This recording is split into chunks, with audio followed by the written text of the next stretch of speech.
There we go. There we go. Good morning, folks. Excuse my throat. I had something tried to get me last week. So I have, this is way better than it was over the weekend. Yeah, throat stuff. Hopefully you can still hear me. Let me know if you know, the audio is a problem. So red clover, we've got red clover today. So hopefully you've got some red clover tea that you've made at home. If not, there's still time before the end of class. Although this is a plant that is better for a long extraction. And I'll show you why in just a moment. First, we have the primary common name of Western herbalism. There are many other common names in other traditions, right? So my tradition is Western herbalism, and this is the common name, but we can always check to see if it's available in another tradition by checking on the botanical name.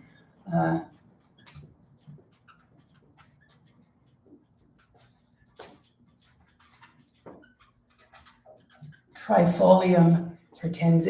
Now, there are a number of other plants that are called clovers, right? Many of the clovers are not a trifolium. They're not in this genus, right? The yellow clovers and white clovers. Yellow clover is one of the most common.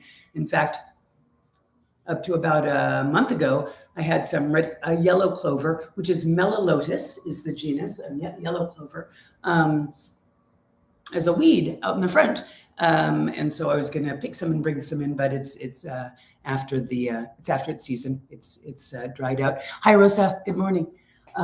So when we're talking about red clover, there are some overlaps with other clovers, and where there is, we'll discuss them. But by and large, what we're talking about today, when we're talking about clover, we are talking specifically about red clover and other trifolium genus plants. So Trifolium hortense, clovers, all of the clovers are in the family Fabaceae.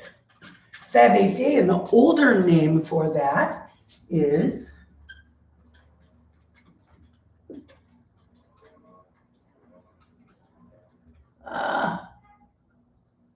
I'm putting too many I'm pretty sure I didn't spell that correctly, but I'm going to ignore that because this is a synonym. It's no longer the accurate name for it anyway. But Leguminosae, and so that kind of gives you a hint that this is the legume family or the pea family, right? So the pea and bean family, and you can think of fava bean, right? Faba, the Fabaceae. So it's the pea and bean family. So this is related to peas and beans. And again, we'll see how that chemistry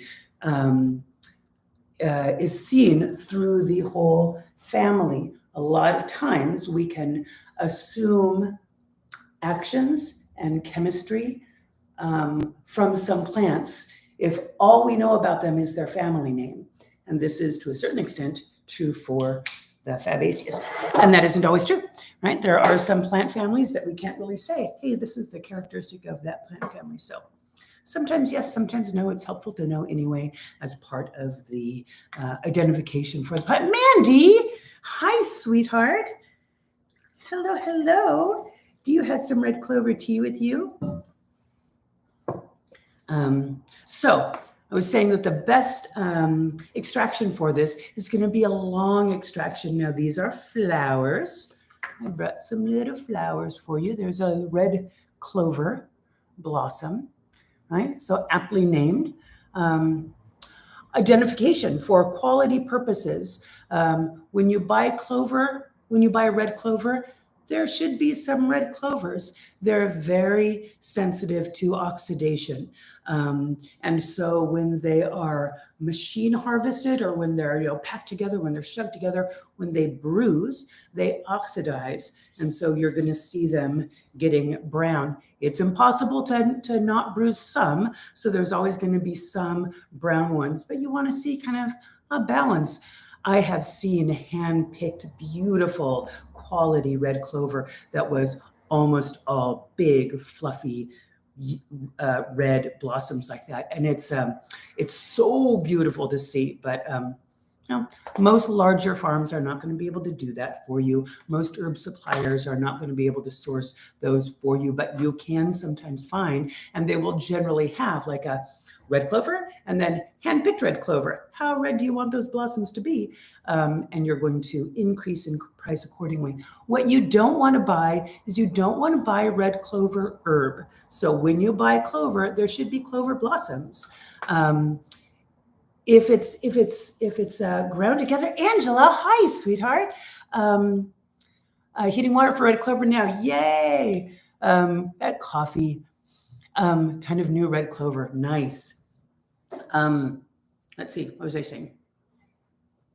I don't remember what I was saying, but so it is a flower, but it's a non-aromatic flower. The chemistry of red clover is very stable. It's not volatile. It likes to be extracted in water, and it doesn't mind being exposed to water for a long time. So you don't have to worry about deterioration or loss of nutrients if you do a long extraction of this, as you would with something like rose blossoms or chamomile blossoms, or most other aromatic blossoms. This is a non-aromatic, nutrient-rich. The chemistry of this plant is solid, stable chemistry that loves long extraction because it's a bean, right? So beans like a lot of extraction of water. And because we have some chemistry of this plant that is a little bit resistant to extractions, just takes a little bit of time, doing either a decoction where you're simmering it in water over a period of time, or doing like an overnight extraction. Hit it with some boiling water right before you go to bed, leave it overnight, and then in the morning strain it. You can heat it up again or have it iced, whatever. Then you've got a long extraction. You've had all that time to pull out all of the larger, more stubborn, more complex chemistry that just takes time to pull out. You haven't damaged anything. You'll have better tea. I didn't do that because I was busy yesterday and I didn't make tea. So it's okay. You can also make a shorter term tea. It just depends on why you're taking it, right? If you're taking it as a general yummy tea, or if you really need that strong nourishment from it, that's going to be, a factor in how you're extracting. So this is an infusion. I infused it for about an hour, but it's not a decoction because I didn't have sustained heat, right? So boiling water, steeped for about an hour before coming on. Yeah, overnight infusions, right? They're just so handy when you have those nutrient-rich ones. And you'll notice a change in the flavor, in the texture, in the mouthfeel, and that shows a change in the chemistry of the plant. All right, so this is a 1 hour infusion. So what we're going to do first is we're going to breathe that in and just smell it. And we don't smell any volatiles, right? Doesn't mean that it doesn't smell like anything, right? There are things that you can smell. There's stuff going on there. But what I'm doing is kind of assessing for the presence of those lower molecular weight volatile aromatic things. I mean, I know they're not there. It's red clover. But if you didn't know, this is one of the ways that we introduce a plant to ourselves, right? We're taking in that information. If this is our first time having a cup of this tea, we want to breathe in that steam and assess for, is steam of red clover something that might be beneficial to me? Do I notice a change in the tissues when I'm breathing in the steam, or when I'm holding it over my face? Is there something kind of going on there? To me, it feels like probably not. Certainly not because of volatile aromatic chemistry, right? So there's none of that there. That's good information. Knowing what is not there is also, part of an important part of knowing the chemistry of a plant, including knowing what is there. So along with seeing what's not there, we can also look and see, there's a little bit of yellow pigmentation, right? It's not a deep green color. It's not a deep red color, right? So even though this is red clover, it's not a lot of red there. Right? So yeah, we can sort of see assessing for, did I make a good quality tea blend? Was something very, very wrong? If I see something very brown, I'm going to either look at, are my flowers very oxidized, or did I get the wrong plant, or did I just extract it and concentrate it for a long time so it's really, really, really strong? Right? So know what it should smell like, know what it should look like, and then we're going to taste it, we're going to sip it and hold it in our mouth and just kind of experience it.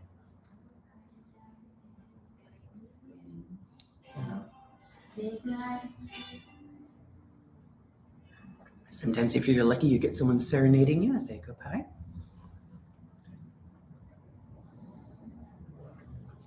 So when I'm tasting this, I'm kind of holding it in my mouth, using the taste for assessing. Exactly, Mandy. And overnight infusion is also very good for lazy people, right? Throw it in there, boil the water, pour it on, leave it, strain it. It's effective, it makes really good medicine, and it's easy to do. So with the flavors, I'm tasting very food-like flavors, right? This tastes starchy, a little bit sweet. I feel a lot of tonification, astringing of the tissues, which shows me the presence of flavonoid compounds, right? They tend to astringe, the most abundant one being tannins, but this doesn't feel like a tannicky astringing, right? It's not a really dry tightening. There's just a little bit of kind of firming of tissues, which we often see with flavonoids. Sometimes flavonoids, there's a lot of different flavonoids, right? So this is just kind of a broader term. We can generally feel a little bit of that tonification, tightening of the oral mucosa in the presence of flavonoids. And we know that flavonoid chemistry in a plant is going to improve elasticity and tone of tissues somewhere in the body. If all we've been able to identify is flavonoids, maybe we don't know what's going on, but we know there's probably going to be something going on. Do I have a beaker? We can also assess, now this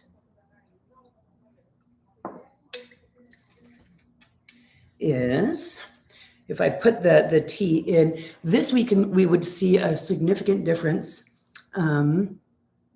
if I did an overnight infusion of this plant versus my 1 hour infusion. So if we shake it up, we can put it in a beaker, or a bottle with the top would be good because it would be easier to shake up, but I don't have one, but I have this little beaker. And we can see a little bit of some foaming there. Can you see that foaming? There's not that much. It would be a lot more foam if I had left it for a longer period of time, or if I had decocted it. And so that foam shows the presence of compounds called saponins. And saponin chemistry is, I'm peeing all over I'm not peeing. I'm leaking red clover everywhere. That sounds wrong, I'm sorry. Saponins are part of the chemistry of red clover, which has to do for a lot of the kind of lymphatic, moving kind of stuff. I'm glad you folks see the humor in that. I feel sorry for the people who just kind of came on and said, what are they doing on that channel? If there aren't a lot of those saponins, if I don't see that foam there, I'm not going to assume that a lot of the qualities of the plant that are associated with saponin activity, holding this as a possibility because plant chemistry is complex, but if there's something that I associate with saponin activity and there aren't foamy bubbles in there, right? There's probably not going to be a lot of the qualities associated with saponin activity in this particular batch. And I'll know that maybe next time, if I'm looking at saponin activity, I'm going to want to change my practices, my medicine making practices. All right. So, and what are saponins? Let's look at. So we've talked about saponins and we've talked about flavonoids in terms of identifying them organoleptically, right? Using our organs of sense, saying, are they there in my finished product? Flavonoids, pretty sure they are. Oh, flavonoid also, the root word flava in Greek or Latin, one of those, means yellow. Quite often you can see a yellow color with flavonoid chemistry. Not all of them. You know some flavonoids that have very different colors, but the root word comes from that yellow. So flavonoids, yeah, we can see that we extracted those in the chemistry. We'll talk about what's going on with the chemistry. It's probably there. Saponin chemistry, probably not. Red clover is also very rich in minerals, right? So there's another category of chemistry of the plants. And when it's a really strong red clover extraction, we're going to notice a little bit of almost a salty flavor in the finished tea. And I noticed that here. It's a little salty, a little bit metallic. You know, think horsetail or nettles, but it's not as salty and seaweedy as nettles is, right? It's just a little bit of that metallic. Would one part of the plant be higher in saponins than another? Yes. So the flower is going to be higher in the saponins. The leaf, not so much. I think that's what I was thinking when I've got a squirrel brain this morning. I'm sorry. I was saying that when you were buying it, you do want to be sure to buy the red clover blossoms and not chopped red clover or red clover leaf, because you will be getting mostly the leaf, and the blossom chemistry is really, really important, has some of the more important therapeutic compounds. And Angela, yeah, this is one of those, is that it has the higher amount of those saponins. Yep, you thought correctly. So minerals are going to be all over the plant, right? It's just a plant that really likes to suck up minerals. And other elements, so red clover and all of the Fabaceae family plants also have other elements. In particular, they have a really close relationship with nitrogen. They are what are called nitrogen fixers. So most of the bean family has this quality when they're growing in the soil. There are organisms that like to attach to their root systems, and they like to grab onto nitrogen and hold nitrogen in the soil. Now, nitrogen is important for the growth of foliage in plants. So if you have chlorophyll, if you have green leafy parts of a plant, it needs a lot of nitrogen in the plant. And say you're growing a crop, like you're growing spinach, green leafy, you've got a lot of nitrogen that is being used from the soil to manufacture to grow that crop. So after that crop is harvested, that soil has less nitrogen in it because it got used to make those green leafy structures. And so using a nitrogen fixing plant is a way of bringing nitrogen, which is one of the dissolved gases in our atmosphere, just bringing it down and putting it back into that soil.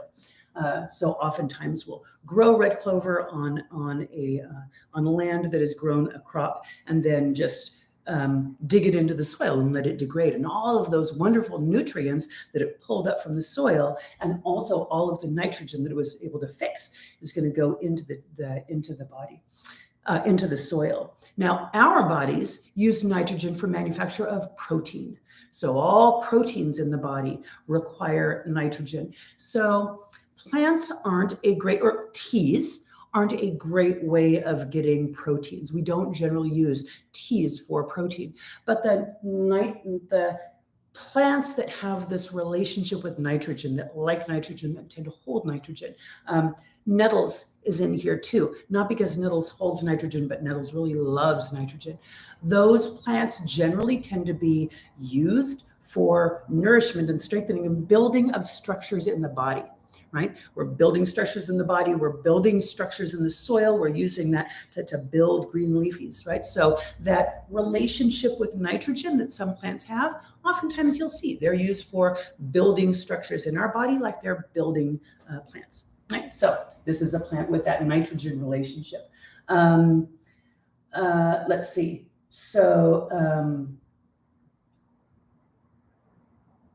So let's start with just these categories of nutrients and why they're beneficial. So saponin chemistry in plants. The red clover is one of the plants that has a category of compounds called steroidal saponins. And steroidal saponins are precursors to steroidal structures in the body, and many plants that have a hormonal effect on the body, that have a regulating effect on these steroid hormones. So the steroid hormones are the adrenal hormones and the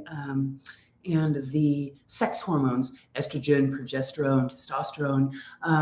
When you see plants that have a really powerful regulating effect on those category of hormones, generally they're going to be rich in steroidal saponins. The ginsengs are like this, ashwagandha is like this, and red clover has some steroidal saponins that have a positive effect, a beneficial effect on hormones. In addition, it has a class of flavonoids in it. Now, it has a number of different flavonoids, but one of the primary classes of flavonoids in red clover are compounds called isoflavones. And isoflavones is one of those things that we see in the Fabaceae family. This is a familial tendency that Fabaceae has. So isoflavone chemistry, we associate with use as phytoestrogens. Phyto meaning plant, estrogen meaning estrogen. So plant estrogens, again, looking at that hormonal regulation effect that red clover is really well known for. So isoflavones in red clover are very similar to the isoflavones that are found in soy and most beans. So we think of soy's regulating effects on hormones, on estrogens in particular, while acknowledging that there are a lot of concerns with soy in the way that we are growing it and processing it and using it. One of the things that we see is that cultures that eat a lot of soy and other beans also generally tend to have lower incidences of hormonally stimulated cancers, most notably estrogen stimulated cancers like breast cancer. It's lower because the isoflavones bind with estrogen receptors on estrogen sensitive tissue and stop other endocrine disruptors, other estrogens in our environment that have much more harmful effects, things like plastics and pesticides and preservatives that are all very powerful estrogens, what are called xenoestrogens or foreign estrogens, just bombard estrogen sensitive cells with estrogenic activity, right? They're going pew, pew, pew. The water in your plastic bottle that got left in your car and you don't want to waste it, so you drink it anyway, and you're like, oh, kind of plastic funkiness. Yeah, and that plastic funkiness is estrogenic in activity and a very powerful estrogen, much more estrogenic than our own body's estrogen. You know, especially kind of depending on your age. At my age, it's way more powerful because my ovaries aren't making estrogens anymore. So the estrogens in my body tend to be the weaker forms anyway. And so my body may be more susceptible to the xenoestrogens, the foreign estrogens like the plastics. Also, yes, bodies that tend to make other hormonally stimulated tissues, uterine fibroids. Uterine fibroids are stimulated by estrogenic activity. Endometriosis is stimulated by estrogenic activity. PCOS, PMS. They all can be associated with estrogen dominance. And so phytoestrogens like red clover can help to regulate and normalize estrogen levels in the body. Older literature and less accurate literature would tell you that if it has an estrogenic activity and you have an estrogen sensitive condition in your body, that you would avoid it, because any estrogen binding activity is going to be bad estrogen binding activity. And that is not how it works. It is much more complex than that, than just a binary of estrogen good and not estrogen bad in these conditions. There are therapeutic compounds for treatment of breast cancer. One of the best known is a compound called tamoxifen.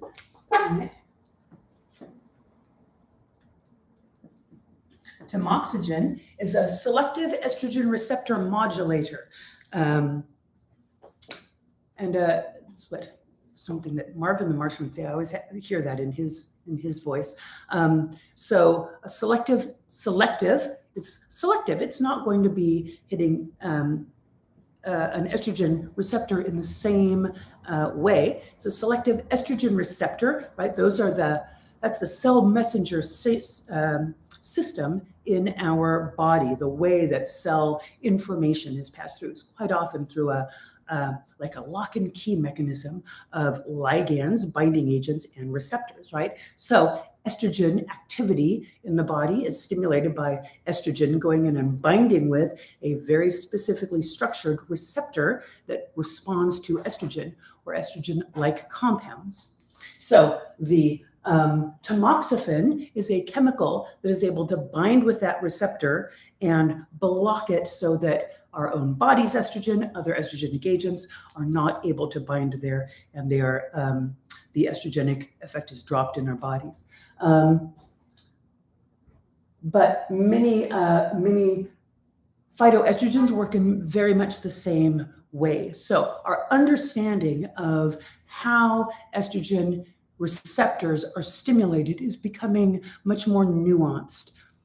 Older information based on our older understanding is going to tell you anything estrogenic is bad and avoid it all. I just want you to hear that from me, because you're going to want to kind of dig deeper in this if this applies to you. If you're a person with breast cancer, a person who has estrogen sensitive cells, if you have an oncologist who was educated on endocrine disruption in the 80s versus someone who has been educated in the 2020s, they're going to have a different education and a different understanding. And so, just be aware of that, specifically when it comes to oncologists, because they'll often say, all estrogen stimulation is bad. Curious if the levels in red clover tend to be lower than that found in soy, or if the balance of the minerals have a weight on how the isoflavones react in one's body. So yes, you are going to, there's a lot of variation. Luckily, your diet has options for a lot of isoflavones, because remember, they're in everything in the Fabaceae family. This is a hallmark of Fabaceae.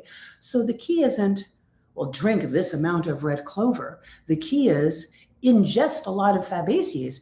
Eat a lot of beans. It doesn't have to be red clover, and it doesn't have to be soy. It can be black beans. It can be lentils. It can be black-eyed peas. It can be pea soup. It can be astragalus. It can be alfalfa tea. It can be alfalfa sprouts. It can be all sorts of different plants, because this is a large, abundant food family, and most of the members of this family are going to be isoflavone rich.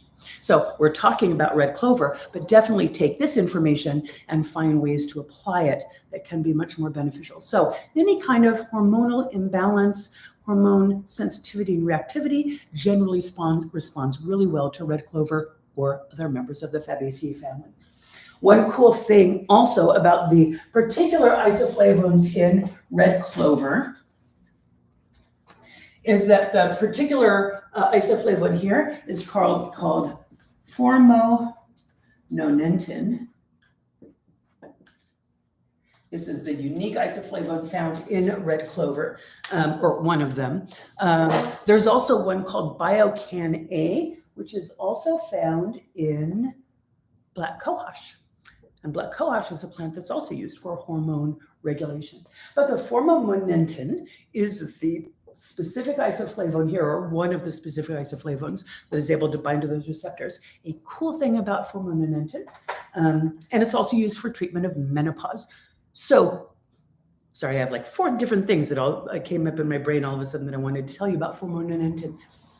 You can buy, Angela, to answer your question, you can buy standardized, concentrated extracts of plants. So they're called standardized extracts because they measure for the presence of specific constituents and then concentrate the plants down so that you get little variation from batch to batch, right? There's a guaranteed level of activity of the constituents of concern in every single box or bottle, or in every single dosage of that plant. So that's called standardization. As you can well imagine, you being an herbalist, there's a lot of love-hate relationship with standardization in the herbal world. I generally think that plants are better when they are a whole plant. When we standardize for one constituent, in this case for the presence of formonenentin, we lose the wider focus on red clover being a plant that is rich in flavonoids and in minerals and saponins and lots of other flavonoids, not just this isoflavone, right? So the more we concentrate and narrow our focus to one specific category of constituents, the more we lose that wide range presence of plant chemistry, right? And those are both fine because sometimes we want that specific focus. We need that regulation. We need that standardization, and sometimes not. Right? So depending on what you're looking for from the plant, you may choose to go with a concentrated standardized extract. You may choose to just eat everything from the Fabaceae family. You may choose to make a very strong decoction, reduce that down and make a really strong extract, simmer and reduce it down, make a dark brown instead of this, weeny yellow stuff. Make a strong extraction and drink that. So you are concentrating the isoflavones, but you're also concentrating all of this other stuff. Which is going to be better? Don't know, because I don't know, what's going on with you and where your focus is, but it's something for us to think about. Right? Does that make sense? So eat a lot of it in whatever way that works for you. But as also a person who is older and using, having that hormonal dysregulation that comes on. Not hormonal dysregulation. That was incorrect language for me. A change in hormones. It's not dysregulation because that assumes that the change in hormone levels is a pathology, and it's not. It's just menopause. So changes in hormones that can be uncomfortable. How far down would you reduce that? So there's actually an old eclectic red clover paste called, I think it's Trifolium forte. Trifolium forte is an old school, like late 1800s, early 1900s red clover extract that was reduced to a thick black paste. It was a stick. I've never seen it. I've only read descriptions of it. But it was used when you really wanted a strong red clover extract. So it was a reduction of, I would imagine you'd take like gallons of it and reduce it down to a cup, right? You're just driving off all of that water, which shows again that the chemistry of interest in red clover is not going to be something that is damaged by heat, because you can just reduce it down and make a Trifolium forte type concentrated extract. And then of course you would generally, add that to something. But Trifolium forte was actually used for like skin cancers, treatment topically for skin cancers, for psoriasis, for severe skin problems, which is another thing. Squirrel brain today, sorry. Not sorry, right? The fun thing is with squirrel brain, and there's like a whole bunch of really interesting stuff, is we get a lot of interesting stuff. but also red clover. So another reason why we love red clover is because it is one of our primary alternatives, right? So hormone regulation, lovely, nutrient rich. We're going to be building tissues. Okay, I'm going to write a couple of different things. So we also have coumarins. That's a very important part of red clover chemistry. I'm writing this down so I remember to talk to you about coumarins. And then I was going to say, so that in terms of chemistry. In terms of the activity, we do probably the best known use of red clover. Now, depends on the people that you're talking to. Nowadays, red clover is probably best known for hormonal regulation because there's been so much research on those concentrated standardized extracts. But traditionally, when we look at red clover in Western herbal tradition, primarily we use it as an alterative, right? And so alterative, we remember, is a plant that improves functioning of eliminative channels and metabolic channels in the body, improves the body's ability to use, to eliminate wastes and to nourish and strengthen those channels of elimination. These channels of elimination being the lymphatic system. Red clover is one of our primary lymphatic plants. We use it for glandular swellings. It is as specific for any time your glands are swollen up, right? There's been some type of immune challenge or illness or infection, and you have just all sorts of waste and immune vigilance in your body, and so you have all these glands are swollen because that system, the lymphatic system, is on overdrive. It's doing a lot of work, so we use red clover to support it. Now, part of that is the saponins, those foamy things. Saponins in plants are like soap. And they are emulsifiers of stuff. Saponins break things down. And so we use saponin chemistry. If it's there, we use that when we have those swollen glands, when we have stagnation in the body, we have fluids that are accumulated in one area and maybe not in the other. We have edema, swelling, just right. Tissues are just swollen, boggy, fluid is not moving through the body. We don't have this even movement of fluids. So stagnation like that, we're going to use red clover to, and the saponin chemistry helps to emulsify and break down waste products in the body that are part of that stagnation, a part of that swelling and that lack of movement is just crap building up in the eliminative channels. So that's when you're going to want to check and see, do I have saponin chemistry in here? Is it going to be beneficial? A light tea is not going to do that, but a strong simmered tea, a decocted tea where it's going to be a darker color, and when you shake it up, you're going to see a nice persistent foam. That's going to show you something that is really nutrient rich. It's got a lot of flavonoids, it's got a lot of that saponin chemistry, and it's going to be very good if you have those swollen glands or just, grossness after dealing with some infectious condition, right? We always have that kind of feeling of ick after we deal with something because of all of those metabolic wastes. Now, other ways that presents is a lot of skin disorders, eruptive skin disorders, acne, eczema, psoriasis, chronic weird rashes that never resolve, right? Those are often kind of the body not dealing with waste elimination in the best way, and it shows up in the skin sometimes. And so when we have that skin disruption secondary to waste kind of accumulation, red clover is going to be one of the specific plants for that as well. So drinking it and then also applying it topically. You don't need to make a really concentrated extract, but applying it topically can be very helpful for that, taking it internally.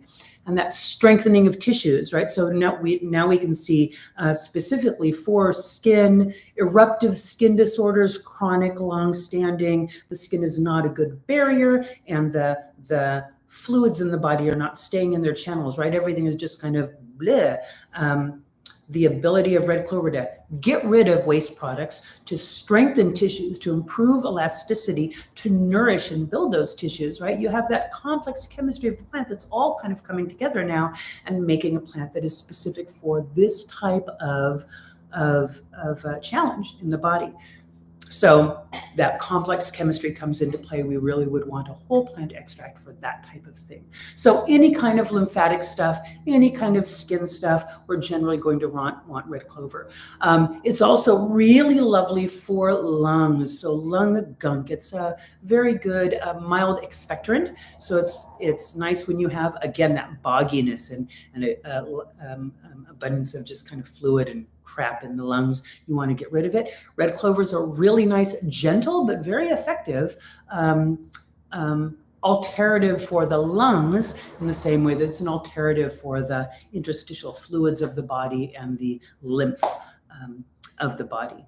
And then we're also going to see that in articular joints. In the joints of the body, we can also get that accumulation of waste products that can exacerbate existing arthritis or just, swelling inflammation. When we talk about arthritis, generally we're talking about that as an umbrella term for inflammation and irritation of the joints in the body, right? So lots of things fall in that arthritis category. And when you have tissue that's pissed off and reactive and you throw waste products in there, you're going to have more inflammation and more pissed off tissues. And so getting rid of those waste products, eliminating those, is going to take some of the load off of those tissues and allow that immune vigilance and inflammation to kind of resolve. And again, we have that tissue strengthening, elasticity building, inflammation reducing, whole kind of thing going on there. So we use red clover as a standard, as a foundational product for arthritis. For gout, gout is an accumulation of specific metabolic waste products, most notably uric acid, that accumulates in the joints, generally in the periphery of the body, usually feet, but also sometimes in the fingers, right? Where you just have, as we get older or have poor circulation, the further away from the core that tissue is, sometimes the harder it is to get the waste products cleared out of there. And so we can have an accumulation of waste products in the joints that causes a lot of joint inflammation. And gout is very specifically an incredibly painful accumulation of uric acid in the, again, the peripheral joints, and very, very often in the big toes. So you're going to have swelling and redness, incredible sensitivity, incredible pain, like daggers in the joints, in the tissues. It's very, very painful because they're uric acid crystals. They're crystals. They're building up in there, and the tissues don't want crystals in there. Red clover is going to be one of the plants that we can use for clearing uric acid out of the body. Some people tended to make a lot of uric acid or have an inability of the body to clear those waste products out of their system for various different reasons, and this can be a good adjunct for that. Hi, Mickey. I used dried blossoms. Red clover isn't abundant in Southern California. It's an abundant weed in other areas. We can grow it, but it doesn't really love to grow here. And as I said, even the clovers that we do have, the two clovers that we tend to see most abundantly in my region are yellow clover, mellolotus, and black medic, which is a medicago, which is alfalfa, related to alfalfa. But they're all gone now. It's getting too hot and dry. Okay, that brings up another thing, squirrel brain, and that is the coumarins in red clover. This is a really important part of the chemistry of red clover we want to be aware of. Dermatology, immune pulmonology, gynecology. Okay, I've been covering pretty much everything that I wanted to talk about. Your yard is full of them. I'll bet your yard is full of them. Neener, you also got like violets and linden and stuff. I'm jealous. let's talk about coumarin chemistry, because this is really important, and it's complex, and kind of like the estrogen issue. There's misunderstanding of coumarin chemistry in the clover family. So coumarins are abundant plant compounds. There's a lot of different coumarins. It's kind of like talking about flavonoids, right? Coumarins are found in many. I know, right, Mandy? Ooh, look at me! I've got a red clover in my yard. Shush.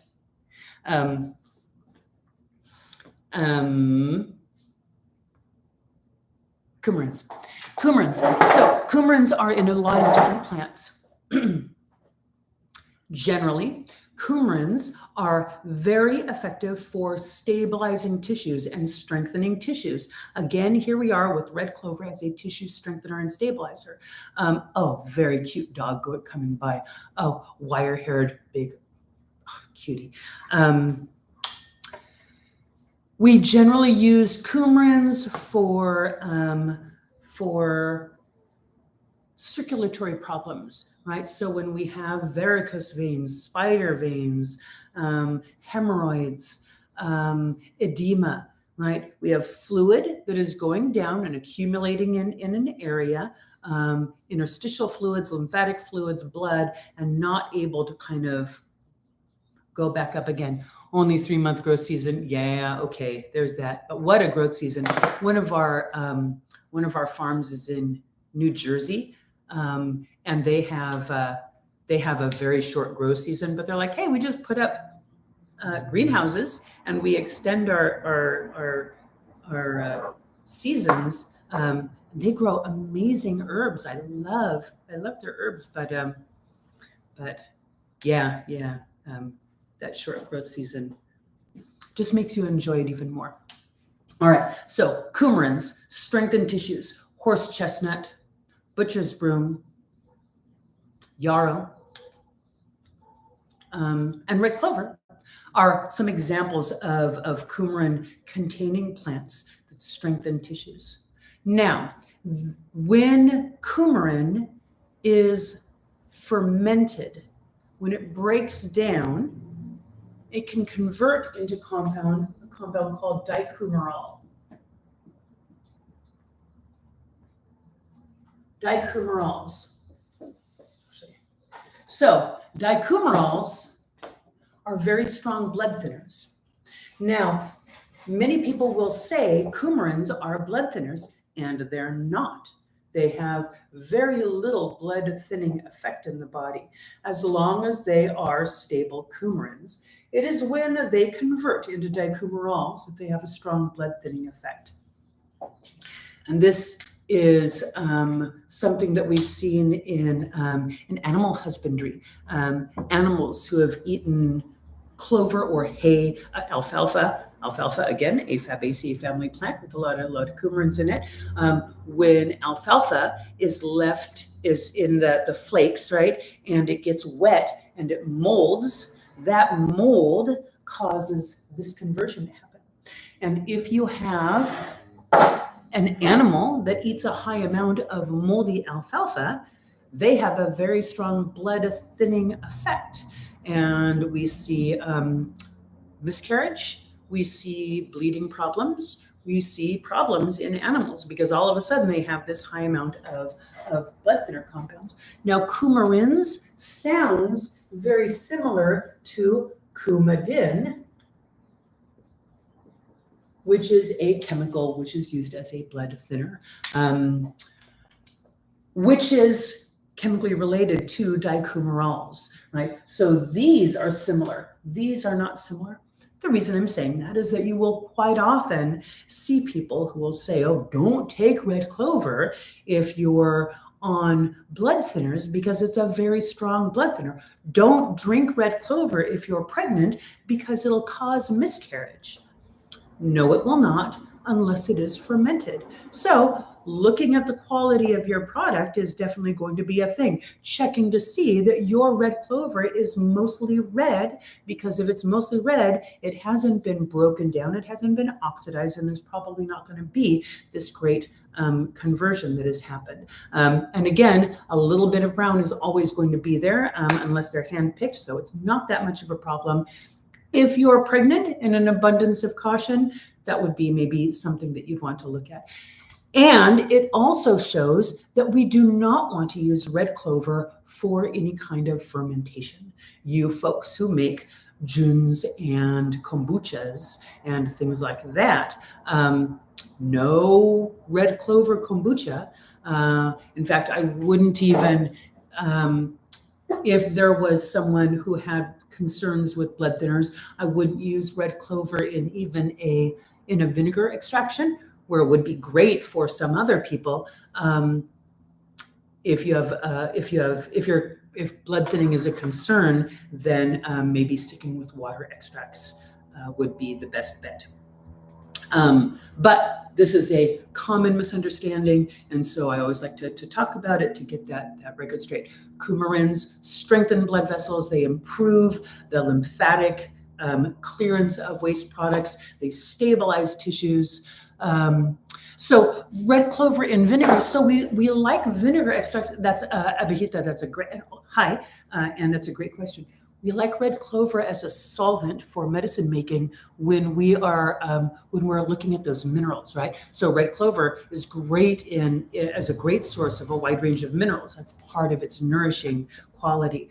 And so we often make a vinegar extract of mineral-rich plants, a vinegar extract of nettles or of horsetail, of oat straw, of red clover, as long as you didn't have someone who's taking medications for that, right? For most of us, having something that's mildly blood thinning is going to be really beneficial.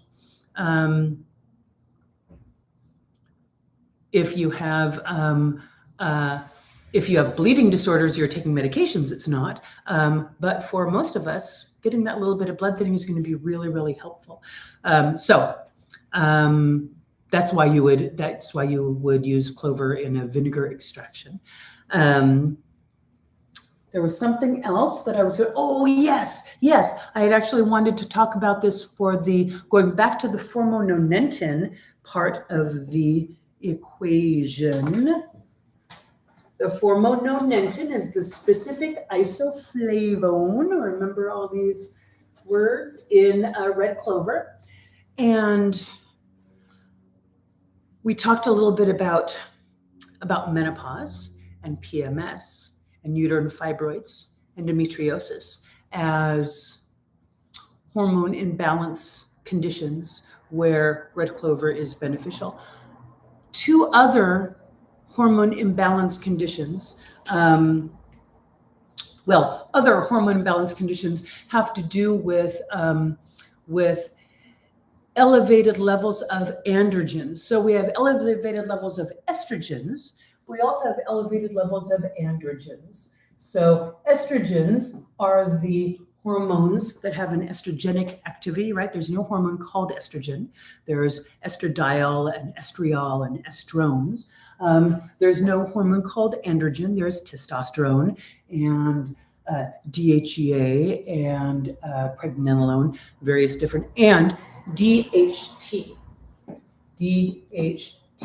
So this is the primary androgen of concern. And just like elevated estrogen can cause some problems, elevated dihydrotestosterone, this is a form of testosterone. And this type of testosterone, when it's elevated in the body, is associated with PCOS. PCOS is polycystic ovarian syndrome, which our understanding of PCOS has changed dramatically. It's, for many people, there's not any cystic ovaries. It's just presenting in different ways. One of the primary concerns with PCOS is elevated levels of androgens in the body. And so the action here.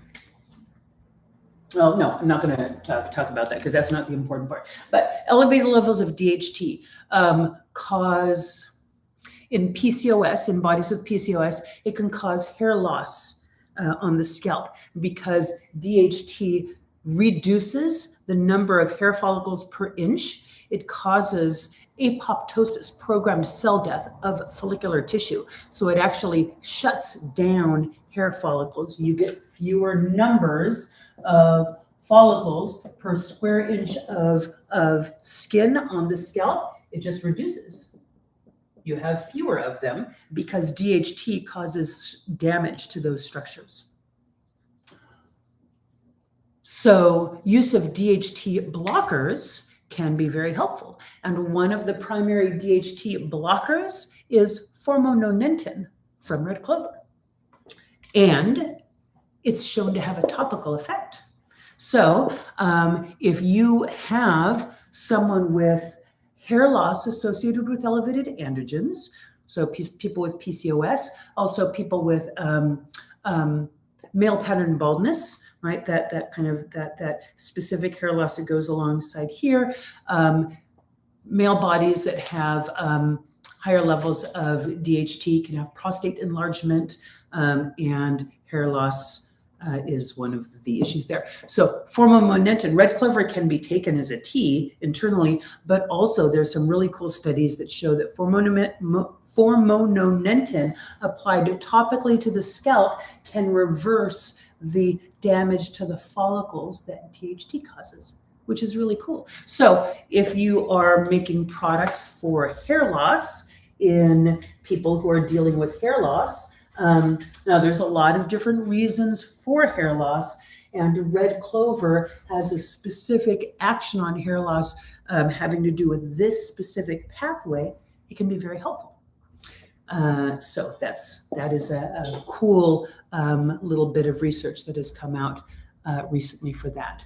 So let's see. We also see red clover used quite a lot in cancer therapy and generally for immune problems. It is a major part of traditional Western herbalism's relationship with cancer. You very often see red clover in some of those therapies, and it's safe. It's very safe to use. It's very, very beneficial. If you're dealing with someone who wants something, to as an adjunct support to cancer care, that is a big subject. There's no standard protocol for cancer because there's so many different types of cancers and so many different types of bodies that have cancers in areas. But red clover is one of those plants that it is probable that if you're looking for something while you're doing all of the hard, and long research of how am I going to go about this protocol, start drinking some red clover tea, right? Start drinking red clover and astragalus and medicinal mushrooms and turmeric and green tea. There's certain plants that are generally going to be you've got a lot of work ahead of you in this path that's set before you in cancer care, but here's something that you can do while you're doing that research, right? It's nice to have something that you don't have to be afraid of, that is going to be really supportive. And I like to use red clover for chronic depleted immune dysfunction where there is just debility, right? So things like chronic fatigue and fibro, long-standing illnesses that just cause weakness and debility. Again, that loss of tissue, that just general weakening of structures. Red clover is nourishing and building and supportive and nutritive and lovely for that. Pour it on your scalp and drink it. Exactly, yes. Thinking stacker for typical scalp. So yeah, vinegar rinse with red clover for hair loss. Yes, exactly. And red clover oil for topical use. Exactly. Yes. What are the best solvents? Don't know. I would do water extract, definitely. Water extract because formononentin is easily soluble in water, probably soluble in your vinegar. in oil, right, there's complex chemistry here, and so you're going to get some stuff that's going to extract it in oil. I don't know about the solubility of formaldehyde in oil, if that could be, I mean, yeah, it's a great thing to just put in, because why not? Red clover has such an affinity for for the skin in general, specifically for that effect. I would need to do more research to find that out. But water extract would definitely be, yeah, drink some and pour some on your scalp. Right, absolutely. And you can concentrate it. You can make a very strong concentrated extract, and you can freeze it. Remember, ice as a preservative system for teas. You can concentrate it down and make a strong extract, pour it in ice cube trays, freeze it, and then every night take a little bit, melt it down, and now you have a nice strong concentration of red clover. Pour that onto your scalp and drink a little bit of it. Yep. For a nutritive effect for someone with compromised immune system, an ounce of herb for a liter of water as an infusion is a good dosage. Yeah, absolutely. That would be good. Red clover is very fluffy. It's a fluffy herb because, again, look at these. Whoops, hey baby. Look at these adorable little flowers, right? They're little puffballs. So you have a lot of air in a 1 ounce container. So an ounce per liter is going to be good. And as we discussed earlier, I don't know if you were with us at that time, Abhita, overnight extraction, a long extraction, or a decoction where you're simmering it for a long time. You want to make a strong extract. You're not going to lose anything there. And depending on what you're using it for, make it really strong. There you go. So there is red clover. Next week, we're going to be playing with spilanthes. So spilanthes is a plant. It's related to echinacea, and so some of the qualities are like that. And if you can't get your hands on any spilanthes, if you have echinacea, you can make a cup of echinacea tea to join us for that. Or if you have Szechuan peppercorns, Szechuan peppercorns has similar chemistry to spilanthes, or the bark, the same tree that makes Szechuan peppercorns, we use the bark as prickly ash bark. So we'll look at the similar chemistry between prickly ash, Szechuan peppercorns, spilanthes, and echinacea. I know. You too, Angela and Mandy. Yes. So you've met spilanthes before. Yeah, spilanthes is a really fun plant to play with. The chemistry is very unique. A lot of tiny nibbles, not the whole flower. Angela, we had an apothecary garden here. Mandy knows our apothecary garden. She helped to build it. And we had spilanthes growing, and I was taking the flowers and taking a little pinch of the flowers, right? You don't need the whole flower head. It's not like imagine, for those folks who have not seen it, the flower heads are about that big, right, Angela? They're maybe a little bit bigger than that. But you take a few of the flowers off, and you take it like that. I had a woman come in, and she was volunteering for work in the garden, and I introduced those to her, and she had her children with her, and she turns around and says, "Kids, here, try this," and plucks the whole flower head and gives it to her kids, and her kids are like, "Okay, Mom's giving it to me," and they put the whole flower in there. All right, they're your kids. No, your kids, you get to do what you want with them. That ain't true. And I'd totally stop if there was actual abuse going on, but I was like, oh yes, that's hilarious. Cynthia, the peppercorns, you can get them in bougie in bougie seasoning outlets, or you can also get them in Asian food stores. They used to be illegal to import into the United States, so I mean, I think that finished up like, I don't remember, 15, 20 years ago or something now. Now they're pretty easy to find. They're not true peppercorns. They're berries from the prickly ash tree, but they have similar chemistry to what we'll be talking about. Or I have them here. Actually, Cynthia, yes, Cynthia. You can come get them here. Mandy, it's so good to see you. I love you and miss you too. Angela, always so wonderful seeing that uncontrollably drooling. Oh, you're spoiler alert there. Much drooling ensues. Yeah, it'll be so fun. We'll be drooling all over everything together. So see you next week for Spilanthes or whatever related plant. And meanwhile, go check out some red clover and take some red clover if you have it. See how it feels to drink it, or apply it to your skin or pour it in your scalp or whatever. Develop that relationship with red clover over the next week. Or if you're lucky like Mickey, you can go out and just harvest some red clover. We love Mickey, so that's why we're giving her a hard time, because we know that we can get away with it. Okay, love you all, and I will see you all next week. All right, bye-bye.